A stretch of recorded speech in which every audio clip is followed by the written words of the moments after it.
that make up the Lands and Conservation Commission. And so I'm with the Forestry Subcommittee. This is my vice chair here, Sally Stockwell. We've got a number of folks here throughout the room who are also volunteers with the LCC as well. And so our group, we're volunteers, and the commission was created through an ordinance with the town council in Cumberland to essentially provide recommendations and set up programs to kind of educate the community about the value of our public lands in Cumberland, conservation of natural resources. And so our subcommittees are kind of set up to address kind of different opportunities, different issues in land conservation. So this evening, this event is really all about you all. It's really about providing a little bit of information for you and giving you an opportunity to ask questions, kind of understand sort of what's the best way that you can manage your property, how can you be the best steward of your lands. And so the way we've kind of structured things is we're going to start out by just doing some brief presentations. I had slides, but I left them at home. So I was going to put the agenda up there so you could see it. But it's a pretty straightforward agenda. We're going to, first hour from 6:30 to 7:30, we'll have some short presentations by various folks. So Sally will talk about our forestry guiding principles for the LCC. And Shane and Paul will talk about kind of Forestry 101 and some ways that you can get information to help for forest management. Ron's going to talk about managing for invasive species, and then Penny's going to talk about how you can work with the Sheboygan Cumberland Land Trust for opportunities for conserving your land. And then after that, for the second hour, it's really just going to be about conversation. So we've got tables set up throughout the room. We've got kind of experts there that you can ask questions to. We also hope that you not just talk with the experts, but talk with each other. Talk with your neighbors, members of your community, make new connections with folks, learn from each other about kind of, what are the challenges you're facing, what are the things that you're doing. And so it's really about making those connections in our community. So that is the second hour from 7:30 until, whenever they kick us out of the room or we all decide to call it a night. We've got some refreshments here as well, so, feel free to get up and get a cookie, get some coffee, whatever you need. So with that, I'm going to turn it over to Sally to kind of kick us off here. We're talking about our guiding principles for forestry. Thank you, Todd. And I'm going to stand here by the mic so that when they record this, people on the other who are maybe watching from home or can watch this later on will be able to hear. But we do have some roving mics. If you have questions, we're going to bring those to you so that other folks can hear as well. So let me pull up the slides.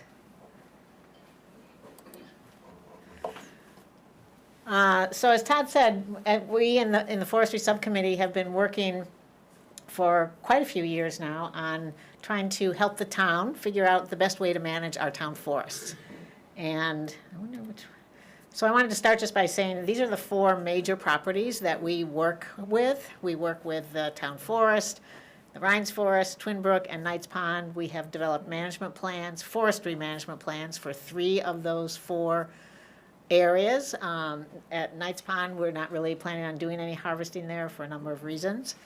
And each of the management plans is tailored to that particular site. And some of the things that we are working on, so the town a number of years ago adopted what we're calling our forestry guiding principles. And so we're really focused on how do we make sure we harvest no more than you grow over a 20-year period, because we want that forest to keep going. We want to protect our soils and water quality. We want to promote native species and ecological diversity, protect special places and habitats, and then use harvesting practices that will cause minimal damage to the soil and other system. So what does that look like when we apply it on the ground? We're really looking at managing at 3 different levels. One is the stand level, so you can see here each one of these numbers represents a different stand. Maybe this is a softwood stand, maybe this is a hardwood stand, maybe this is a late successional, maybe there's an early successional one here. And we look at each one of those. We work with our forester, Paul Larrabee, who's our town forester, and he helps us do inventory each of those stands, figure out what's there, and what do we want it to look like 10, 20, 50 years from now, and how do we manage the forest to get to that point. And then we also think about how do each of those stands pull together for the property, and where does that property sit in the larger landscape. So thinking about protecting soils and water quality, we really pay attention to riparian habitat, which is the area alongside streams and lakes and ponds. We want to make sure that there's good forest cover that can help reduce the pollution and sedimentation that gets into the water and provide shade over those streams, which our cold water fish really need. And then in areas where we have walkways that go through damp areas, we want to try to create these walkways that lift you up above the water. We're also keen on promoting mature forest characteristics. And this means things like we want multiple layers of vegetation, we want small canopy gaps, openings in the forest. Excuse me. Todd, can you grab my water bottle back there? Sorry. We want to keep dead, oh, thank you very much. We want to keep dead standing trees and down trees where we can, and it's safe to do so. And we want to make sure that we have nice shade and coverage over these streams. Why do we want to promote these mature forest characteristics? Because mature uneven forests tend to be more structurally complex. That structural complexity translates into higher species diversity, higher age diversity in terms of the trees, wildlife diversity. Older forests tend to store more carbon to counter our impacts from climate change, and they are more climate resilient when you have a diversity of species, a diversity of ages. If an insect infestation comes along or a windstorm comes along, they tend to be more resilient to those disturbances. We know that about 85% of our vertebrate species use riparian habitat sometime during the year. So that's one of the reasons why we really focus on what's happening near our rivers, streams, and wetlands and ponds. We have a significant vernal pool that is located right across the street from the Rhines Forest, where wood frogs and spotted salamanders breed every year. But they really only spend a fraction of their life in the pool. They spend 90% of their time in the surrounding forest. So we have to think about that surrounding forest habitat. And then we want to look at, are there special ecological features in the forest that we want to pay special attention to? Things like turtle habitat or the vernal pools. Knight's Pond is known as a significant waterfowl and wading bird habitat. We have streams in Mill Stream that goes through the Rhines Forest. It starts up at Knight's Pond, is full of native brook trout. We want to make sure that we're protecting that native habitat and those native fish. And then where we find older stands or larger trees, we think of these as sort of legacy trees. Let's protect those because there just aren't that many around. And then we want to also look at, are there particular areas that we might want to set aside as reserves where we don't do any forest harvesting. We have set up a reserve in the Rhines Forest, for example, where a couple of streams come together and it's steep slopes, and we've put that aside as an area where we're not going to do any harvesting. Our harvesting there, for example, focuses more on, over time, changing up the old red pie plantation into something that's more structurally complex. But we also have a big problem with invasive species. The glossy buckthorn is rampant, has spread rampantly through both Rhines Forest and the town forest here. And we're working really closely with the rest of the Conservation Commission and the Land Trust to try to control that, to kind of kick it back over time. But we have other invasives that we have to worry about. The hemlock woolly adelgid is spreading, the emerald ash borer is spreading, and there's, in some places south of us, we have invasive earthworms that are basically eating the ground cover and destroying the ground cover. So there's lots of things to worry about. There's lots of different things we try to pay attention to, but this just gives you a really brief overview. And then, of course, we want our forests to be available for hunting, fishing, and bird watching and other recreational activities. Probably many of you have been through these forests, and they continue to get more and more visitation over the years since the town acquired them. And then another thing that we pay attention to is if and when we do a harvest, an active harvest, we want to really think about when do we do that, under what conditions, and what kinds of equipment are we going to use to minimize the impacts to the soil and the other trees that we're trying to, keep the best trees and pull out some of the less valuable ones. So this is and our foresters can talk more about this, but there's a lot that goes into figuring out exactly how to do the harvest. An advantage is if you can do it on frozen ground in the wintertime, you're less likely to cause ruts and disturb the soil. But that's getting harder and harder to do now because our winters are less predictable. And and then there's really important choices around what types of equipment you use. A lot of these principles are principles that I'm wearing two hats tonight, both on the Conservation Commission, but also I work as a wildlife ecologist at Maine Audubon, and we have a very robust program there called Forestry for Maine Birds, which uses a lot of these same principles. The idea behind this is how can you manage your forest with birds in mind that match along with other landowner goals. And so there's a lot of certain management strategies you can adopt that will improve breeding habitat for forest birds at the same time as getting you valuable wood out of the forest and other benefits. So I have a table in the back that you're welcome to come visit during the second hour with all these different guides. We have a guide for woodland owners, a guide for loggers, a guide for foresters, and then these fun trading cards as well. And in addition to that, we are soon coming out with a Forest for Maine Fish guide, and we're also working with maple producers on how so I don't know if any of you are maple producers, but on how you can integrate enhancing breeding bird habitat along with your sugaring operations. So I have information about that. And I also wanted to note that over the last couple of years, we have been working with Ag Allies, and we have a representative, Laura Lecker, here from Ag Allies, to look at our fields in Cumberland and figure out, are there any of these town-owned fields where we have grassland birds nesting, and how can we do a better job of providing high-quality habitat for those grassland birds? Grassland birds are one of a group of birds that have shown dramatic declines over the years. So we have two sites that we're actively working on right now, one at Twimbrook and one at Stiles Way Fields on your way into the orchard, which Jesse will be talking about later.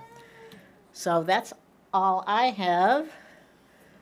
I don't know if we want to save questions for the end, do questions now. If anyone's got a burning question, let's feel free to ask. We've got some microphones that we can pass around. Are these them? Any questions? Raise your hand. Oh, right, we've got two. All right. We'll start over here. I just have a question about. Sorry, this. This wrong end. You gave me the USB. It's not plugged in. It's working. Okay. I have a field, a 5-acre field. How do I know if field birds nest there? How do I know whether I should ask the farmer to wait to hay until those fledglings have left the nest? And what signs do I look for in the spring to let me know that it is habitat?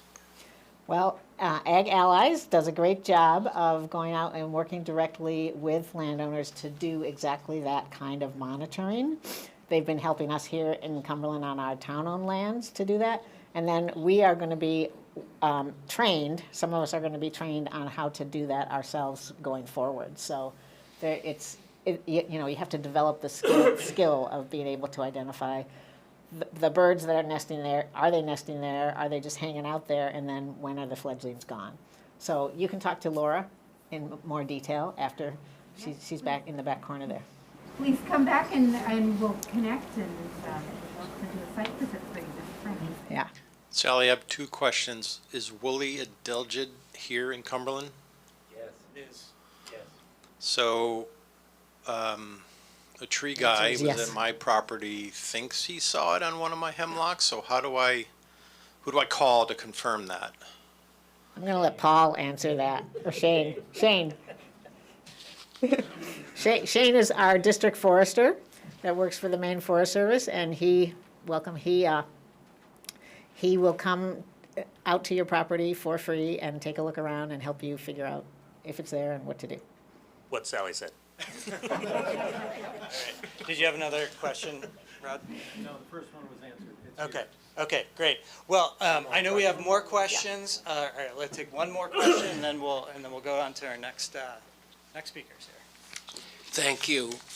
On my property, I have a very old, 300 years plus oak tree, a white oak. Wow. And it's got about a 17-foot circumference around the trunk. What I'm wondering is if at this meeting, any of you might be able to point me in the direction of someone or some people who might be able to take a look at it and offer advice on the best way to keep it healthy. Shane's your guy. So now he's got at least two people to visit, so that's good. Yeah. So Shane and Paul will be kind of in the corner as well with Ron. So they're our forestry experts. And we'll be presenting, so we'll Yeah. touch on woolly adelgid, and I'm gonna touch on emerald ash borer as well, and we're gonna split the 10 minutes, and we did rock, paper, scissors, he's going first. And you guys are up now. So I think this is a good chance to transition here, yeah. Let me get out of this. Yeah, so you guys can use that microphone up there. Perfect. Or use this, whatever works for you. Thanks, Sally. So, sorry, I'll just do a real quick introduction. So yeah, so next up here is Shane, how do you say your last name? Dugan. Dugan, yeah. I think I knew that. Shane Dugan, so you're district forester Yep. with Maine Forest Service. And then Paul Larrabee, who Sally already mentioned, he's our town forester and runs 207 Forestry. Yep. Consulting, right? Yep. So take it away, guys. Do you want me to go first, or you go? No, I'm first. Go ahead, I'll take it. Yeah, how's that sound? We've done this before. Full disclosure, Paul used to be a district forester a long time ago. I did. Before I was. Yeah, in that same district. Yeah. Yes.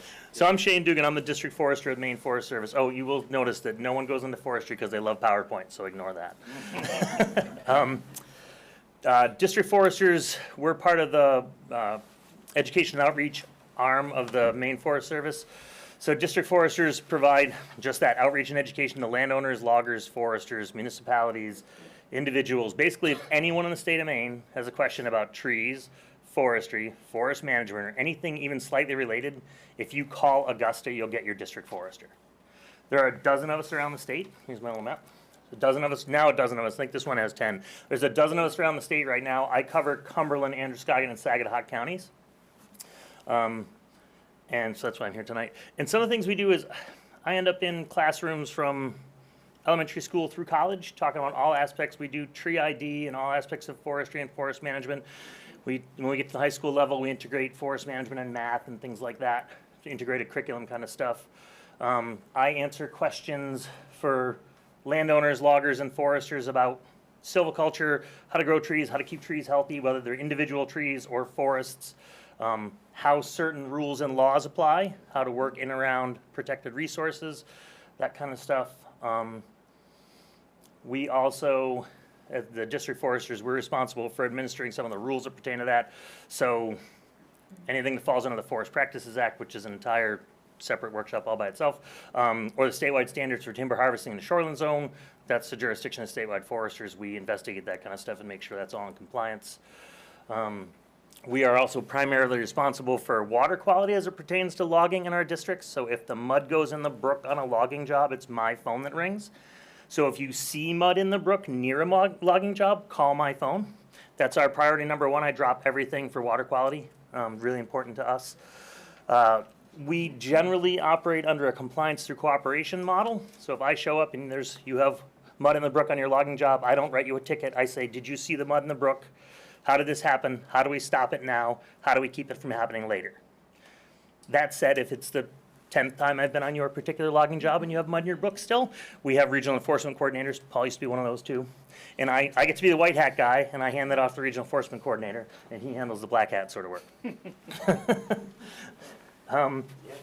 Like Sally said, we're your free forestry resource. I'm your tax dollars at work. So we're sort of the first line of defense, or sort of the, not defense, but we're sort of the first contact. If people are like, what do I do with my forest? Is my forest healthy? I inherited grandpa's forest. I don't know what he ever did out there. We can sort of help people get their brains wrapped around forest management before they have to engage a consultant that gets paid by the hour or by contract. That's how important forests and forestry are in Maine, is that we have a squad of 12 people statewide that does nothing but help people wrap their brains around forestry and forest management. That said, one of the most important things I think I do is I do walk-in talks with individual landowners. That's that kind of, what do I do with my forest thing? We'll make an appointment, I'll come to your lot, and we'll do just that. We'll walk and talk. You will ask questions, and I'll do my best to answer them. I make observations, sort of help you talk about, we'll talk about this in a little bit, set goals for forest management, start to think about what can I do with my forest, as opposed to what do I have to do with my forest. And then the goal for that exercise is, in the end, ideally, I can make some, district forester, any one of us, can make some recommendations for 2 or 3 foresters that we know that operate in your area that are capable of doing the kind of management that you're interested in. So I may say, you should try and call Paul Lairdy. He's done work like this before. That's your handoff. Oh, you good? Yeah. Good. Before you go, oh, I should say, we administer some cost share programs as well. So we have a Woodswise program that is cost share to help people get forest management plans written. That money filters down from somewhere on the federal level through a bunch of things to us, and we administer that. We also have one, an invasive plant control plan, which Paul will talk a little bit about, and Ron knows quite a bit about, that provides cost share money to map and make a management plan focused on invasive species, vegetative species. We also sometimes have practice funds for that, so that's cost share funds to actually get the work done. Despite, even before the current climate, that grant has been sort of on and off again, so we're waiting till, we wait till the next year to see if we're gonna get grant funding for that particular program again and again. District foresters also assist with the tree growth tax law. There's often lots of questions about tree growth tax, which I will be in the corner when you're done if you want to ask those questions. But we help people, point people in the right direction, answer questions about that. If you buy land that's in the tree growth tax program already, and you're like, what does that mean? That's my phone that rings. There's a couple other cost share programs that we'll talk a little bit more about that are similar to tree growth that I don't administer, but we help people sort of understand them anyway.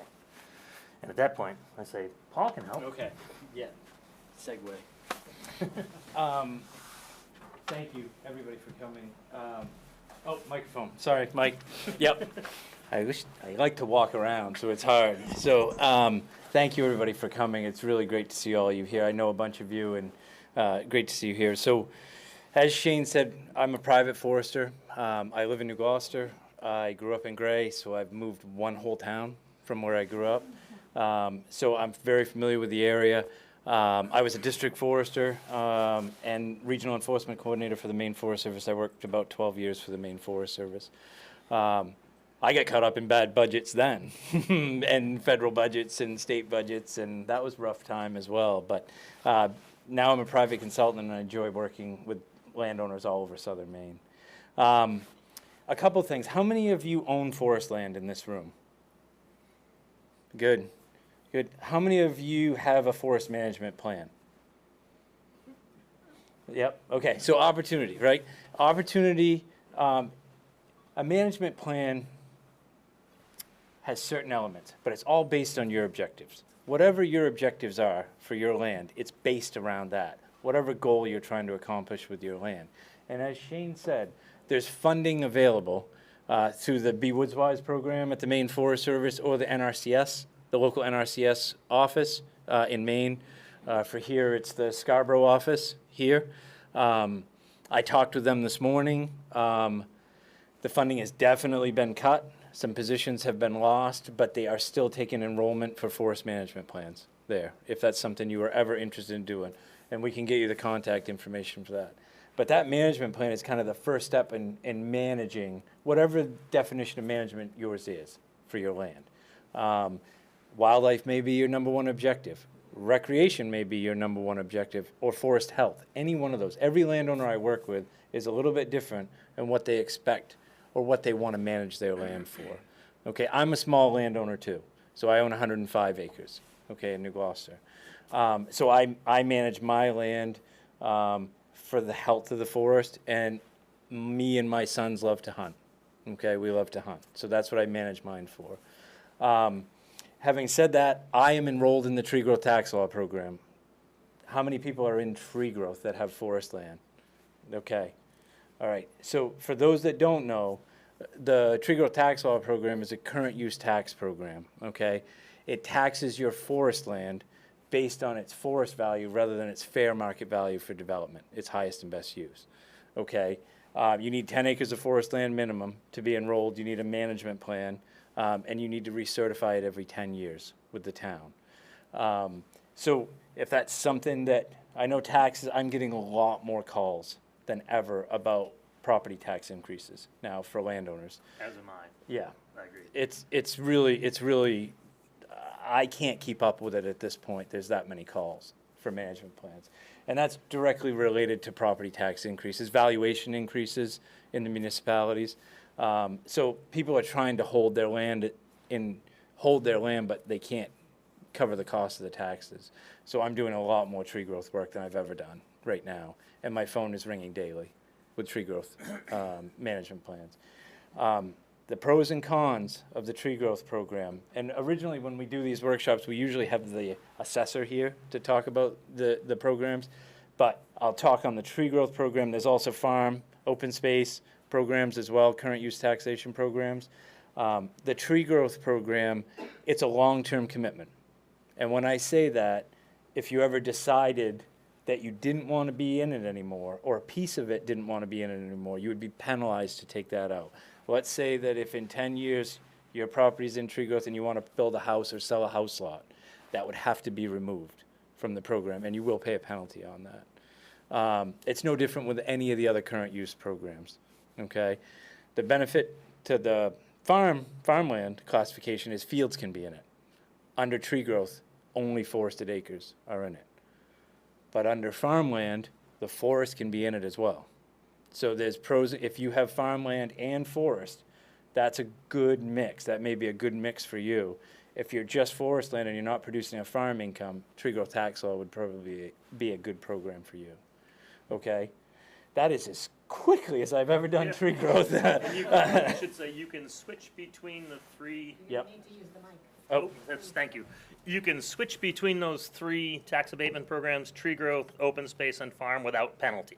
So if you're in one and you want to switch, you decide, actually, I don't want to cut any wood on this particular lot. Tree growth says you have to cut some wood at some point. That's one of the tenets of the program. You can slide that into open space. It's just a paperwork exchange. There's no penalty. There's no cost. Yep. I'm gonna set that microphone right there. Good idea. There you go. So that's tree growth really quickly. We want to take some questions, but I want to talk about what's currently going on around the area in the forest.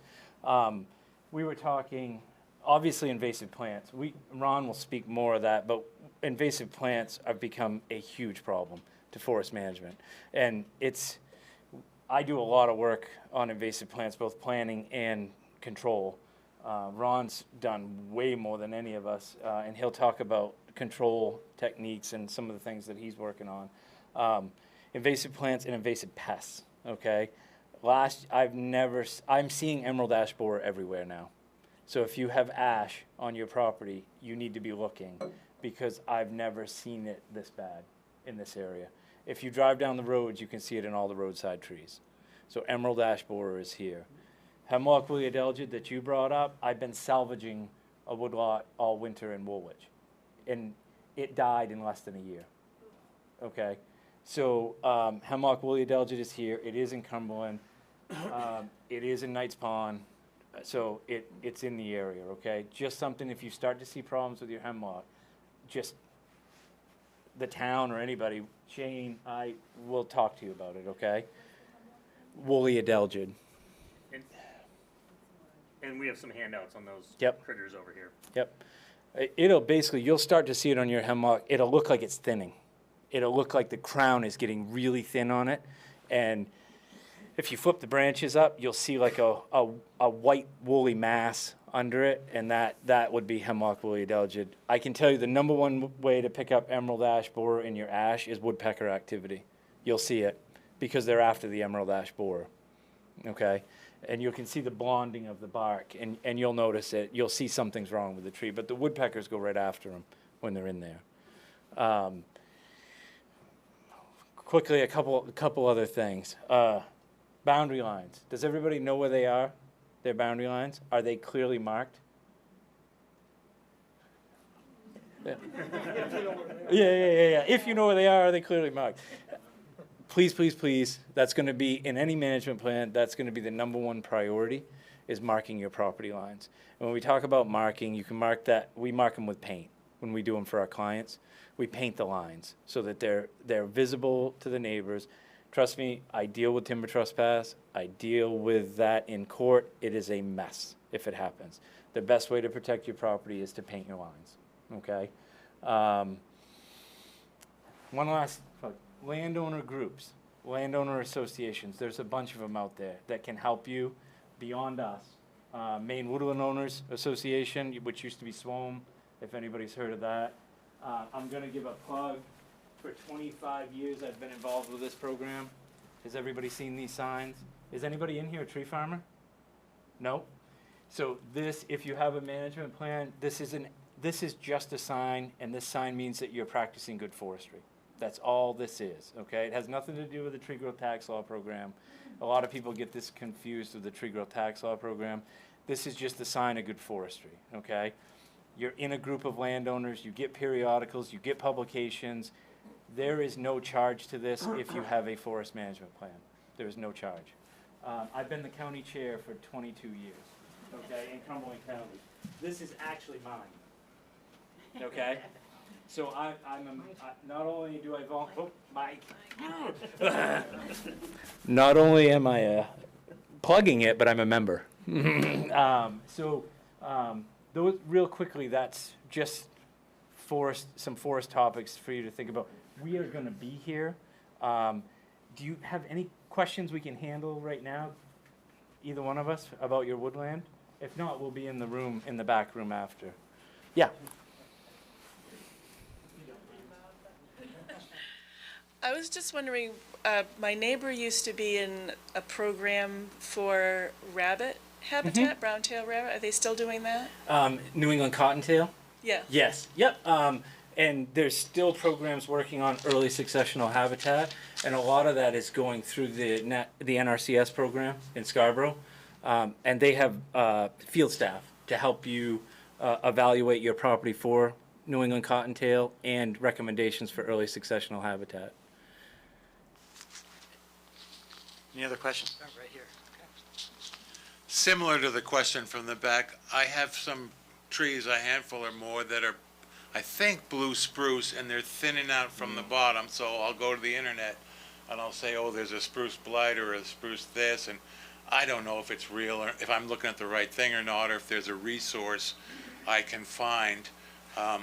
If I call up Skillins, they're happy to show up and sell me more trees, and they're very nice about that. But question is there a spruce blight, and how do I find out? Spruce are difficult, but Yeah. go ahead, you start. The spruce are difficult, but call your district forester for me, and I can come out and take a look. And if I don't know, I have the entire forest entomology and pathology department behind me in Augusta, and they're real good at taking pictures and samples. And if I don't know, they will. The location, the planting location, are they near the road? Are they near a driveway? Are they near road salt? those questions are all what we would look at when we come out to evaluate it. Because believe it or not, and everybody's seen it, roadside trees after the winter, any softwoods along roadsides are just yellowing and dropping needles. Yep. All right, great questions. Yeah, there's one more. You raise your hand right away. Yeah, all right. Is treatment for the hemlock pest, is that effective? I'll let Shane weigh in on that first. How's that? I would say that's a good segue to Mr. Lemin's part of the conversation. Yeah. He's the expert in that department. Yeah, just briefly what I would say is it depends on one hemlock tree versus 50 acres of hemlock trees, what its location is. So it's possible for treatment, but in a woodlot setting or a woodland setting, it's not economically feasible. And before we part, I see they're getting the hook over here. Any of the topics we touched on briefly tonight, and almost every one of the questions could be answered by a full day-long or longer workshop that we put on. So if this kind of stuff is interesting to you, and I know we build this as Forestry 101, this is really a nutshell. We do a full day Forestry 101 workshop. We also do like a 6 nights of Forestry 101 through the Forest Service for people that want the advanced class. If you're interested in that kind of stuff, at the Maine Forest Service website, click on Woods Wise Wire. It will send you an email that announces all of our upcoming workshops for whether they're professionals or for the landowners or whoever. And we've done walks through the Forestry Subcommittee and the Conservation Commission as well, so be watching for those. These guys have both come out with us, and members of the public. Yeah, that's a great point. We do walks in the town forest and answer the public questions as we're walking through the town forest. We take the counselors out too and walk them in the forest. So Good. Thank I'm you. gonna get a cookie. Yeah. You earned it, Paul. I've been Yeah. in the woods all day. Thanks, Paul and We're in Shane. the corner if you want us. Yeah, all right. Great questions and great discussion. So, yeah, load up slides. I didn't think you were going to do slides. Where do I load it? I think that is a good question. Looks like right underneath here, where you can unplug that one right there. There you go. Okay, so next up we have Ron Lemin.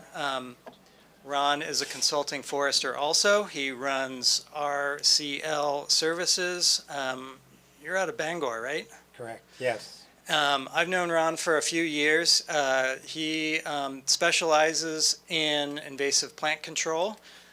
Super duper knowledgeable. We're really happy that he came down here. And he's helped treat a pretty nasty Japanese knotweed invasion that I had on my property, and I'm happy to say that with Ron's help and education, I feel like things are looking good on my property, and so yeah, I'll turn it over to you to talk about invasive plants. Thank you, Todd. A little bit about myself. I'm a licensed forester, just like Todd and Shane.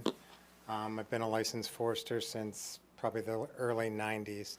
I came to Maine in '82 at the end of the last spruce budworm epidemic, and I just retired from Nutrien, the job I was at the beginning of the new spruce budworm epidemic that's just starting. So I've lived through, your whole time is like, as a forester, is one rotation of trees, I think, or one rotation of bugs, right? Yeah. So my background's forestry. I also have a herbicide applicator license, and so does Paul. So we have very similar credentials as foresters. I do not write forest management plans. My expertise more is in vegetation management. So I work with foresters like Paul that have already built that vegetation management plan or that forest management plan, and then I come in and consult with Paul on the vegetation management aspects on his plan that he's already developed, or with other NRCS foresters. So they asked me to talk about controlling invasive plants, so I took my about 222 hours presentation and I put it into a 10-minute presentation. So to get any answers, you're probably going to have to ask at the table, because each invasive plant infestation or growth is different. So They're all answered different. It's not a black and white answer. And to have people like Paul, who's a forester that understands invasives, makes it so much easier. So let's see if I can get this to work now.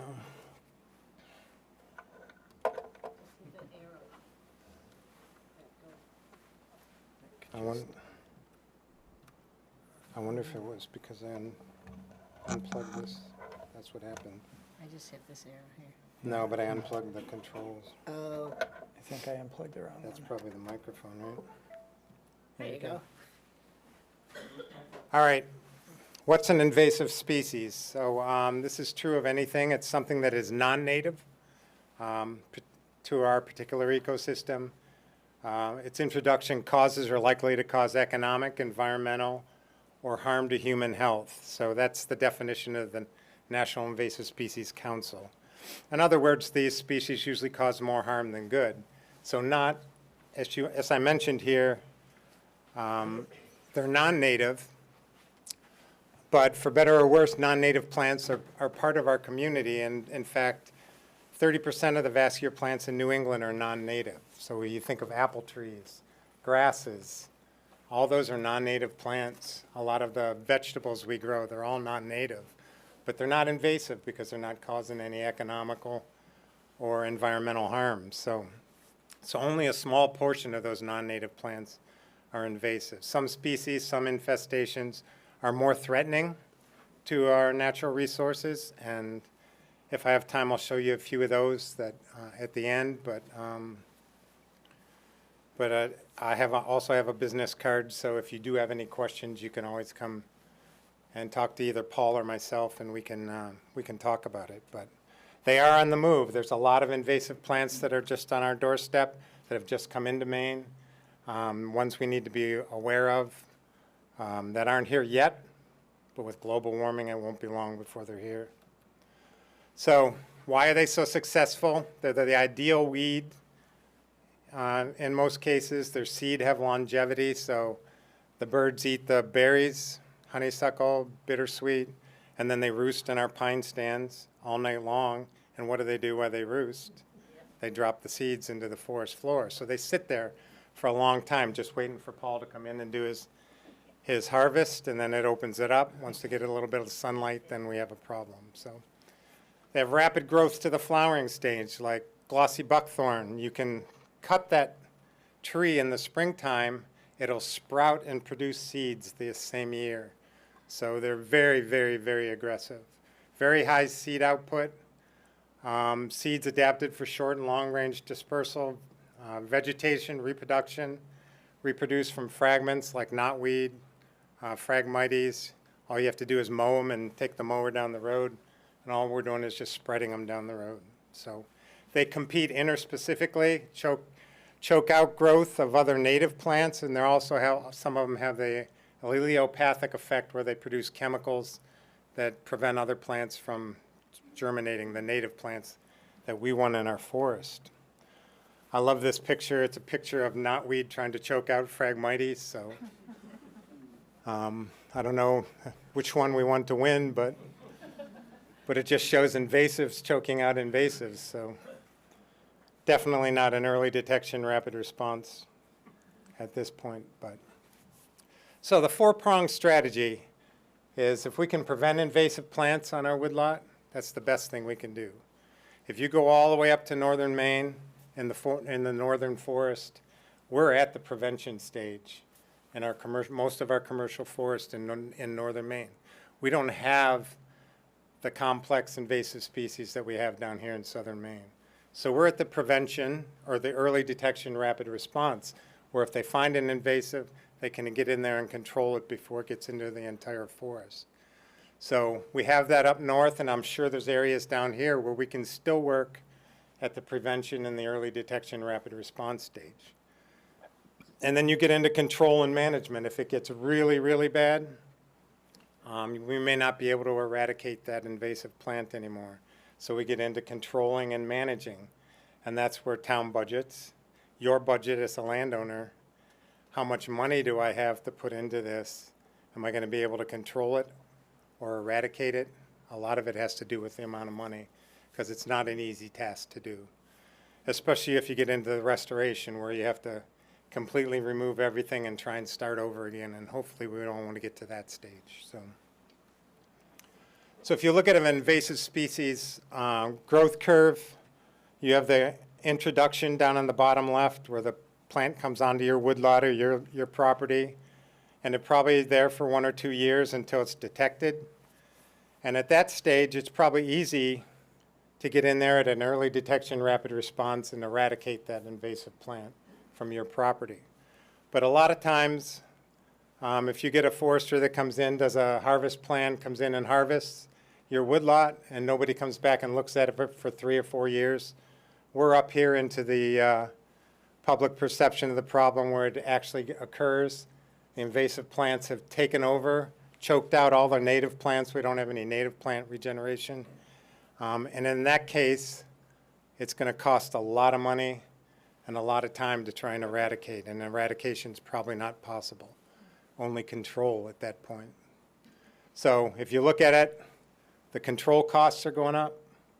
The cost to treat those invasive plants go up as time and biomass of the invasives increase on your woodlot. So something that I always talk about, if a city or a town only has a certain amount of budget, money, do they want to put all that money into controlling the hot spot that's on their woodlot?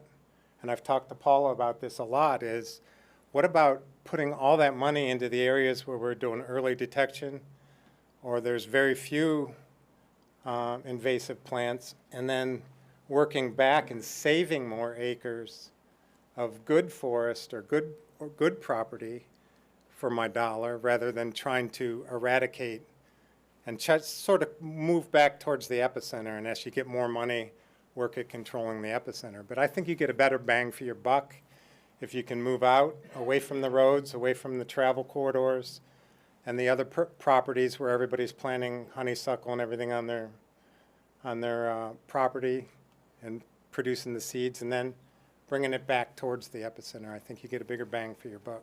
Does that make sense? So what I try and do is work under integrated pest management, or IPM. How many people have heard IPM before? Good. I am actually, I used to be the chair of Maine's Integrated Pest Management Council here in the state as the forester. But this is the way to use herbicides or any type of control strategy for any type of pest. This includes insect or plant. The first thing you have to do is understand the pest, understand why it's there, understand its biology, because you can't go and treat a pest if you don't understand why it's there, its biology, how it reproduces. You need to do that. And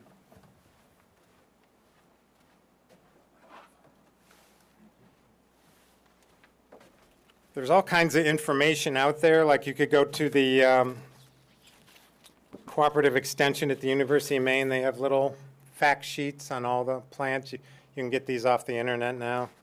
I'm aging myself because I used to go in and pick them off their racks. I doubt if they have them there anymore. Everything's digital now. Maine Natural Areas Program. Has anybody ever seen this? What the Maine Natural Areas Program puts out. It's a little field guide for invasive plants. It talks about the biology, helps you identify them. Something very handy. I can show you how to, if you want to pick one of these up, I can send you the link at the table later where you can pick one up.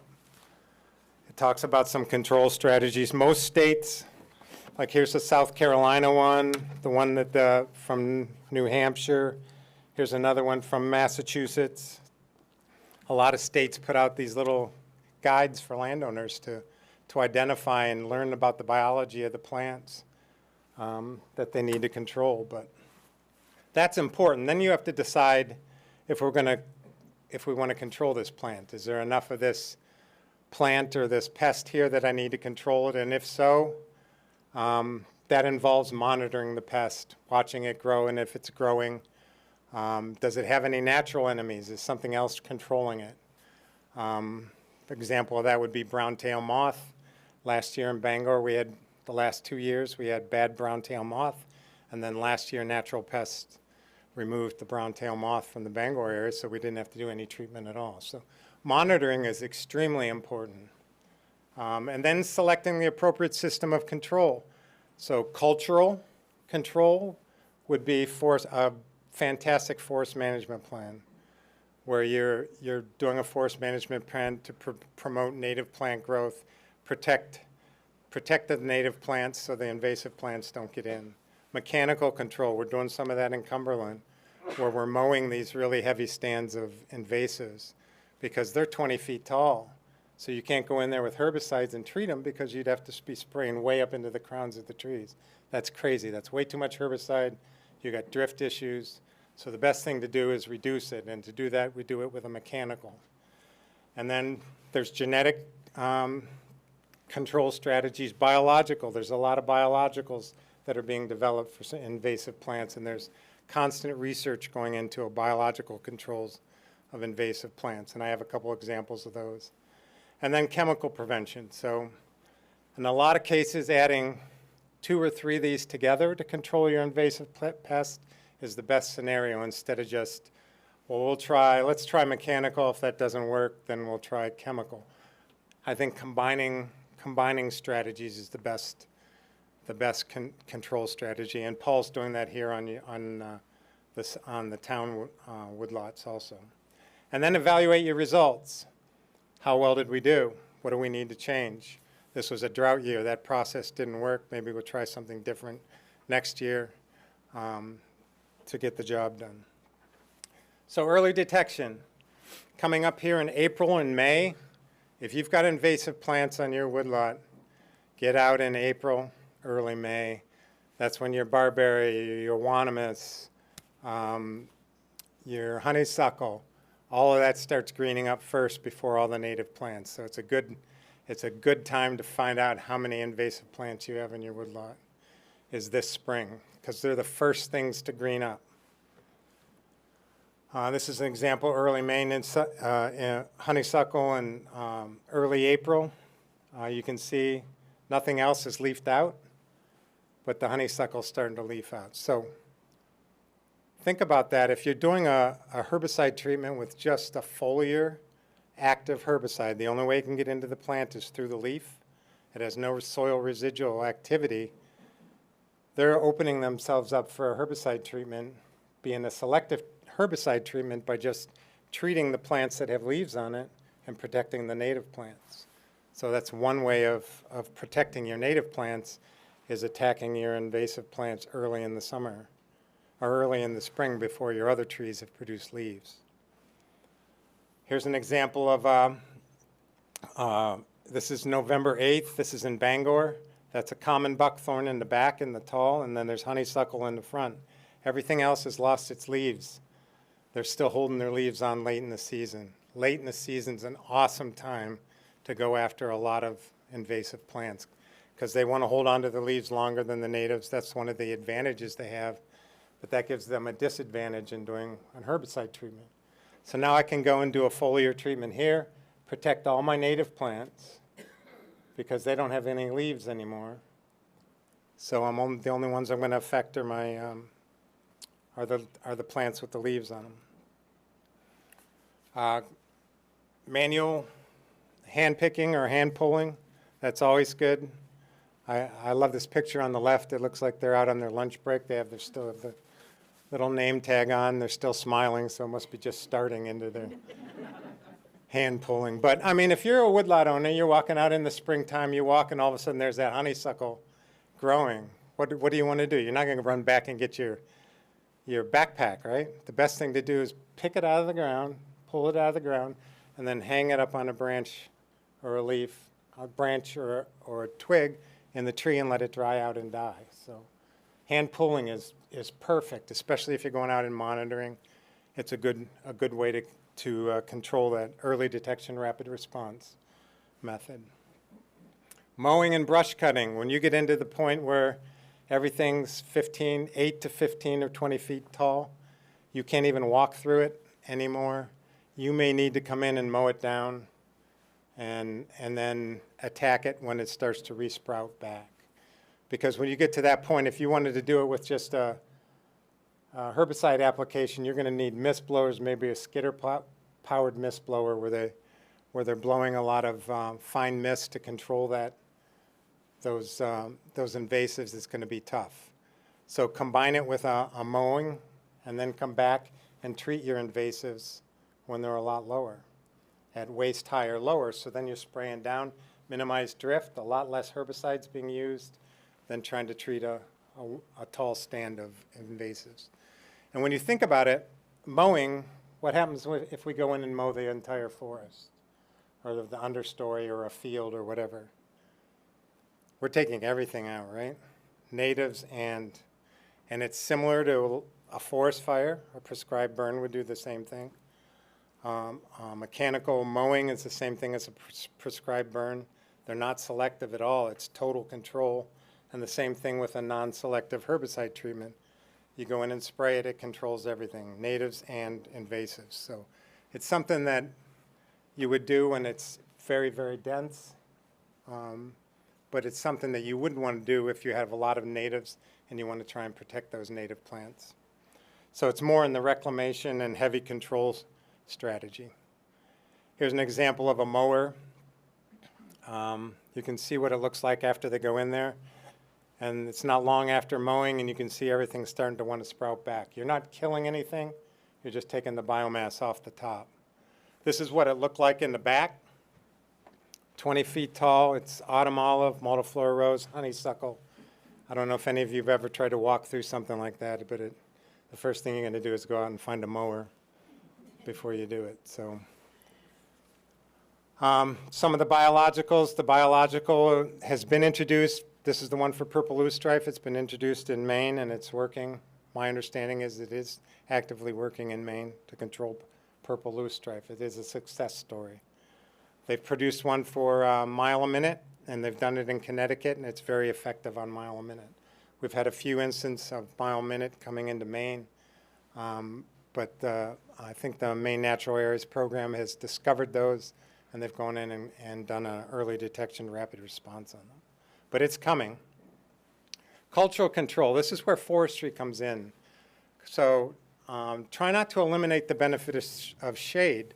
That's the most effective strategy to keep the site occupied or native, which is beneficial to our native plants. The most aggressive plant's going to reoccupy if you remove everything. If you take the overstory off, the most aggressive plant's going to come, and in most cases, that's our invasive plants. Trying to use selective herbicides and use those herbicides with a timing effect where you're just selecting against the invasives is very effective. Herbicide control, I do a lot of that, but not without combination of other control strategies also. Here's an example of a common buckthorn. This is in November 14th. You can see it on the left. And then 8 months later, you can see all the other native plants are still green, and the only one I controlled was the one with the leaves. So it's a selective treatment with a non-selective herbicide. So here's another example. This is in November 9th. You can see the honeysuckle in the foreground, and then you can see the next spring, the honeysuckle's controlled because it had the leaves, but the other ones are still green. So early detected rapid response, that's our best goal. If you're going to use herbicides from an IPM standpoint, less herbicides used and early detection treatments than going in and trying to eradicate real heavy stands. And you still may only be suppressing or reducing the spread when they get really, really heavy and you have to go in with a broadcast treatment. Treatments become non-selective because we start damaging native plants when we try to go in and do broadcasts. So selective treatments are the best case, and you can do that more in an early detection rapid response. Promote native plant communities, and we tried to do this on the Cumberland forest when we went out there after they had mowed the glossy buckthorn. We noticed that we had a great pine seed year at the same time. So we're looking at this, we can see glossy buckthorn and white pine seedlings. So we waited till the fall, did a treatment with glyphosate, which was safe for the pine seedlings, but detrimental to the glossy buckthorn. So we're hoping we get the release of the pine, which will grow the native understory we need to promote the shade to keep the glossy buckthorn out. And a lot of people think I'm going to use herbicides. Only it's the last chance, but herbicides aren't always silver bullets, so don't always depend that a herbicide is going to be the silver bullet, because they're not. So I didn't get into all the other plants, so we can talk about those, but I can, you got the knotweed. This is your favorite, Todd, right? Honeysuckle. We do have a native honeysuckle. Multiflora rose, Japanese barberry. Here's another one in the springtime. Glossy buckthorn, common buckthorn, bittersweet. Some of them on the move. Stilt grass is coming our way. Here's some stilt grass and malaminate growing together, competing. All right, thank you, Ron. Yeah, we can get into all the gritty details of all the different invasives and what to do for each one, but thank you, Ron. Any questions, or you can come in? Yeah, let's take one question, and then, because we do have one more speaker left, so one question here. Yeah, back 12 or 15 years ago, I was superintendent on CMP's MPRP project. We had to jump through hoops not to spread the invasives. Traveling through the areas with invasives, we had to clean the tracks. We had to not haul wood through, really jump through hoops. Here in Cumberland, we have a brush facility. I see trucks, pickup trucks going up Tuttle Road, dragging brush up the road, and everything. And you travel down Tuttle Road now, and we're being overtaken by bittersweet. It is everywhere, and the whole town is going to be consumed by bittersweet here if something isn't done real soon. It's a mess. And you get down Route 1, Cumberland, between Route 1 and the interstate. It's killing everything. Yeah, I've seen also a lot of Japanese knotweed along our town's roads. We don't have a representative from our invasives subcommittee, I don't think, in the room, but that's one of the things that our invasives folks in the LCC are trying to tackle. So all the town rights of ways, there's knotweed, there's bittersweet, there's a lot of invasives, and so this year we've started to try to tackle that. We had hired a consulting company to begin to do that. And so, yeah, it's really spreading. It's spreading rapidly. And, I agree. It's a problem that we really need to address and address the right way with, And they may be doing something similar to what New Hampshire's done. New Hampshire says you can't transport invasive plants. So if you cut it from your yard and you took it to the dump to get rid of it, you would be transporting that invasive plant and you could be fined. So I don't know if that's something that the Maine invasive species or the tipsack or it would have to be something that maybe Gary Fish would do. But I mean, it's something that New Hampshire's done. You can't transport invasives at all, so you wouldn't be able to take them to the dump. So you can bag them up and dispose them, in your trash. You'd have You to can take them burn to a special place that's designated or in bags or something like that. Yep. I hadn't burnt. You could burn them, yeah, on your own property, and then it would be fine in a brush pile. Yep. Well, lots more time to discuss. We want to make sure that we give Penny plenty of time. So thank you, Ron. Can I take time from you? That's all right. We can be flexible here. Yeah. I'm sorry.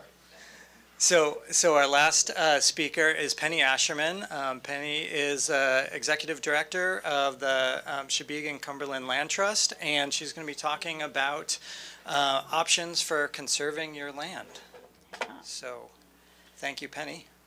Now that we're all totally depressed. Right, here's some I hope. actually have some good news to share.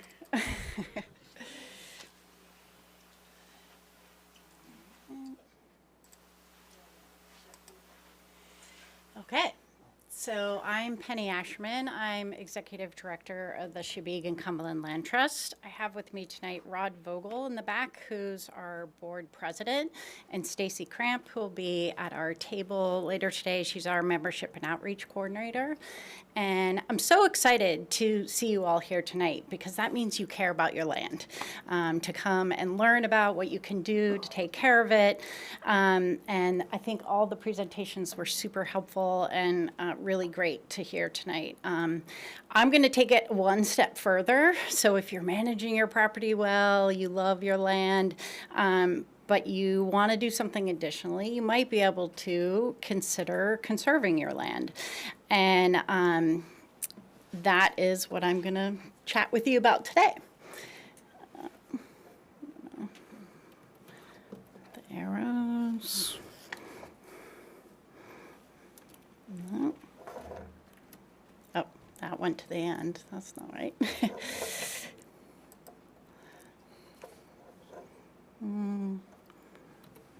There. So what is a land trust? A land trust is a nonprofit organization with the purpose of conserving natural resources in your community for different purposes, for wildlife, for recreation, for scenic value, for agricultural value. We, the Shebig and Cumberland Land Trust, serves the town of Cumberland and the town of Shebig Island. And the nice thing about our organization is that we know our communities really well. So we're a small organization. We have a small staff. We have a board of 17 board members who are volunteers, who live in the community, care about our community. So we know the landscape well. And we enjoy working with landowners, private landowners, and the town, the municipalities we work with as well to protect their land permanently. So that's something that is a little bit different about some of the things you heard before. They talked a little bit about the tree growth program and the open space tax program. Those aren't necessarily permanent protection. You can break those. You can sell some of your land and pay the penalty. And nowadays, with land being so sought after in our town and so expensive, developers are finding it worth it to pay the penalty if they want to get out of the program. So if you want to do something more permanent, you can talk to us. So there are 82 land trusts in Maine. We work with our regional land trusts, our neighboring land trusts, and I think one of the benefits of working with us is that we are your neighbors. We care about our town and what happens to it, and we would love to work with you. You're probably familiar with some of our properties. Oh. How did I do that before? Shoot. Sorry. So, let's see. Well, this is a map of Cumberland and Shebig Island and some of the properties that are owned by the town of Cumberland and conserved by the Shebig and Cumberland Land Trust. You might be familiar with some of them. So Nice Pond Preserve. We worked with the town to acquire this property. We raised funds. The town owns the land and we hold a conservation easement on top of it. So that means the town can't all of a sudden decide to put recreational fields there or build a school there. So it's going to we make sure that it's going to stay the way it is and the way it's intended to. Ryan's Forest is another property that we have a conservation easement on. Broad Cove Reserve, we have a conservation easement. And Farwell Forest, we worked with the private landowners. This is on Blanchard Road to protect a 55-acre forest. We protected a field at Springbrook Farm. And we worked with the Reed family a couple of years ago to protect their property on Blanchard Road. And it was a really great experience working with them. They had bought the property to protect it from a subdivision 40 years ago. And then as they were getting older, they were talking with their son, and they really wanted to make sure that it always stayed a field and a forest. And so they gave us a call, and we worked together to conserve 54 acres of land with them. Longwoods Preserve, you might know that's a new property that's protected on Route 9, and this was kind of a different project for us. We were approached by a person who wanted to buy the land, protect the agricultural value of the land and the woods and stream that runs through it, but also build a small business. So a farm-to-table restaurant, as you know it by Wander, the name Wander. So there's an excluded area where the restaurant is, but all the other acres around it, 54 acres, are protected. So it'll always be fields and woods. And this is the latest project that we're working on, which is really exciting. This is 77 acres of woodland adjacent to Rhines Forest. So we're working with the new landowner of the Watson property. And we actually gave her a call with the help of Jesse, and reached out and said, you're a new landowner. We've always kind of had our eye on this property. We would love to protect it. She's elderly, and she said, I'm motivated by wildlife conservation, and I want to share this property with people in Cumberland. And so we are under contract to purchase this property. If we get a federal grant that comes in, we'll do that tomorrow. Just waiting for that to happen, hopefully. But this is a wonderful opportunity to expand an already protected forest at Rhines Forest and work with the town to, work on management that you heard about earlier. So what do? We partner with landowners to achieve their goals and vision for the land. We protect land from development. We protect water quality, wildlife habitat, scenic vistas, and public access. We also support working farms and forests. And we steward the properties, we monitor the properties and the natural resources, and oftentimes we help landowners with issues that they have coming up on their property. We might connect them with the forester we know, and we also host educational events. We had 50 events last year. It's important for us to get people out on the land and understanding what's happening there. So that's a really fun part of what we do as well. The conservation toolbox. Let's see if I can see. Nope. Sorry that's.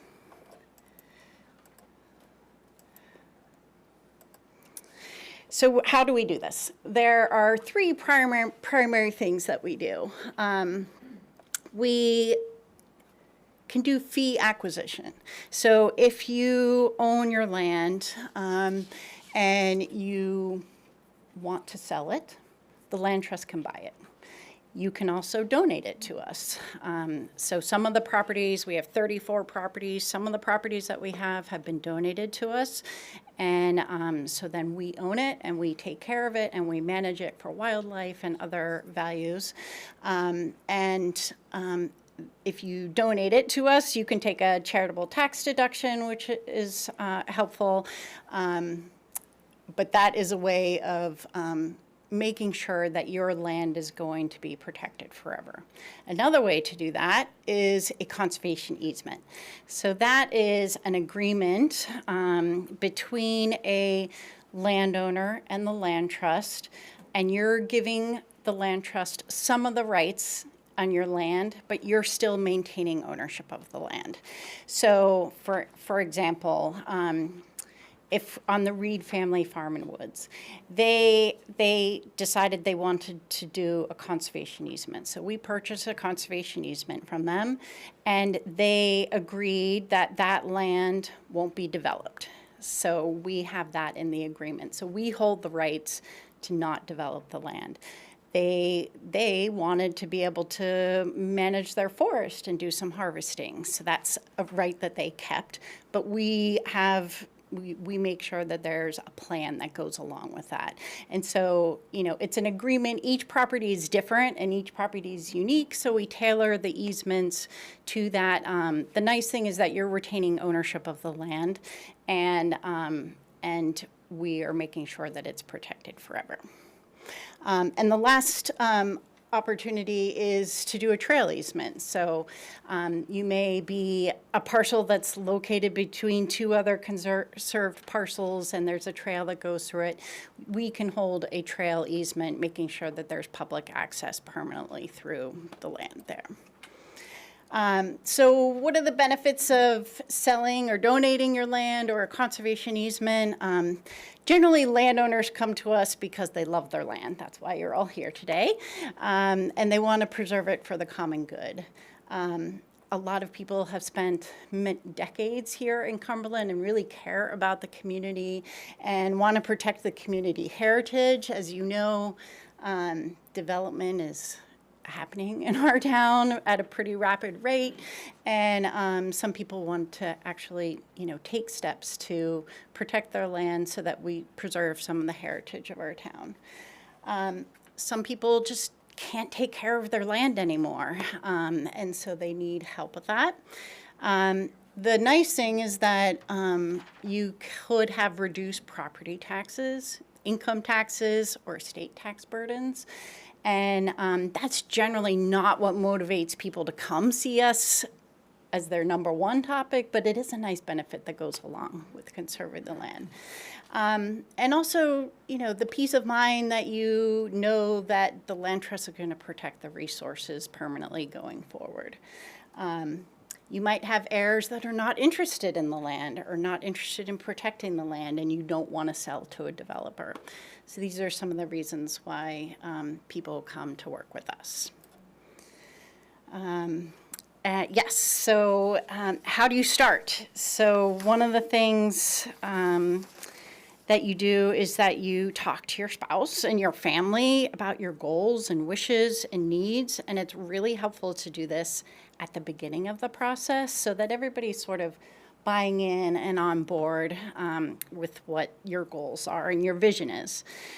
You can consult an attorney and a financial advisor about your ideas. It's important to understand what the legal aspects are and what the financial implications might be, both positive or negative, that go along with that. And then you reach out to us. And so most of our initial conversations with people are sitting at the kitchen table over a coffee or a tea, and we just listen to what your ideas are and what you're interested in doing with your land. And we talk about what our goals are, and we try to match them up and see how we can move forward together. We tailor each of our deal, every property is different, so we tailor each of our deals to different properties. And another thing that you can do is just start gathering your due diligence. Do you have a survey? Are your boundaries marked? Do you, is there an appraisal for the property? And is your title clear? All these things there that we have to work through in the process. Sometimes it's helpful if you have some of those things ahead of time. And also just think about your timeline. So I will say that from an initial conversation or phone call that I get, I would say it's 3 to 5 years by the time people feel comfortable and ready to do the transaction. And that's fine. We're patient. If something has to happen fast, we try to make it fast for you. But over the 20 years I've been doing this, conserving your land is a permanent decision, and it is something that you need to consider closely and talk with everyone and feel comfortable about doing. So sometimes that takes time, and we can go at the pace, whatever pace that you're interested in doing. And the last thing is, focus on the end goal, the peace of mind that your land is going to be protected. You're here because you care about the land. And we encourage you to give the call to, give a call to some of the landowners that we've already worked with if you're curious about how the process was for them. So I just want to say thank you for coming tonight, and no matter what the size of your property, we can make a difference in our community, and I hope that you would also feel good about the fact that you're doing something for current and future generations, and we'd be honored to talk with you if you're interested in conserving your land, and happy to answer any questions. We also have materials at our table in the back. Thank you, Penny. I don't think this is working. Yeah, thank you, Penny. And we ran a little bit long, so how about we just do questions for Penny at the table? I want to thank all of our speakers, so thank you very much for taking the time, and great set of presentations. And so now is the fun part. Now is where you get to get up, stretch your legs, get some blood flowing, grab some goodies if you're interested. And so we've got tables spread throughout the room if you're interested in staying and talking with any of our table topic experts. So we've got Don with Cumberland LCC representing the trails. We've got the Forestry Brain Trust here in the corner with Paul and Shane and Ron. Laura with Ag Allies to talk about grassland birds. So that's the bird corner over there. Sally Stockwell with Maine Audubon. Of course, Penny and Stacy and Rod with CCLT. We've got Krista Chappelle with Maine Farmland Trust. So when you ask the forestry folks to organize something, you're going to get a lot of forestry talks, but we do have some agriculture and folks with fields and meadows. We've got you covered here too. So Krista, and then Jesse representing the orchard subcommittee to talk about if you got some old apple trees you want to get revived or planting an orchard. Go talk to Jesse, and then I'll be up here if you are interested in any other forestry topics, forest resilience, climate change, managing forests for carbon, that sort of thing. So, and if you don't stay, then we thank you for coming and spending your evening with us, and hope to see you soon. Sorry, I blocked you in there. No, that's okay. Never done that. Just tried.